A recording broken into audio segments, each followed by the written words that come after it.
ချီလီနိုင်ငံငလင်ဟာအလွန်အမင်းလှုပ်ရှားလေးရှိသောဒေသဖြစ်ပြီးကမ္ဘာအကြီးဆုံးနဲ့အပြင်းထန်ဆုံးငလင်အချို့ဖြစ်ပွားခဲ့မှုတဲ့နိုင်ငံတစ်ခုဖြစ်ပါတယ်။ချီလီဟာပစိဖိတ်မီးရှံစက်ကွင်း Pacific Ring of Fire တွင်တည်ရှိပြီးငလင်နှင့်မီးတောင်လှုပ်ရှားမှုများမကြာခဏဖြစ်ပေါ်လေးရှိပါတယ်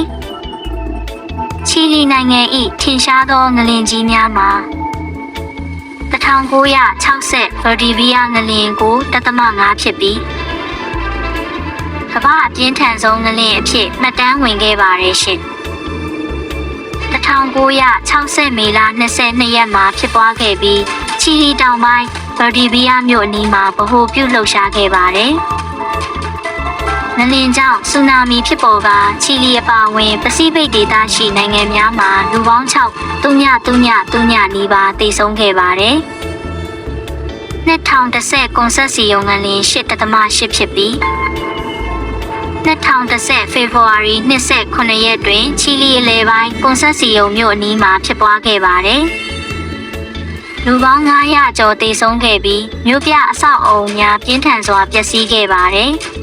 ။ဒီငလင်ကြောင့်တစ်ကမ္ဘာလုံးအာရုံစိုက်မှုရရှိခဲ့ပြီးချီလီ၏ငလင်ကာကွယ်ရေးစနစ်များမြင့်မြတ်ထိရောက်သည်ကိုသိရှိစေခဲ့ပါတယ်ရှင်။2014ဧကကဲငလင်မှာ 8.2 ဖြစ်ပြီး2014ဧပြီလ1ရက်တွင်ချီလီမြောက်ပိုင်းအီကကဲအနီးတွင်ဖြစ်ပွားခဲ့ပါတယ်။လူ6ဦးသေဆုံးခဲ့ပြီးဆူနာမီသတိပေးချက်များထုတ်ပြန်ခဲ့ရတယ်။ချီလီတွင်ငလင်များဖြစ်ပွားရသည့်အကြောင်းရင်းကတော့ချီလီသည် Naka Plate နှင့်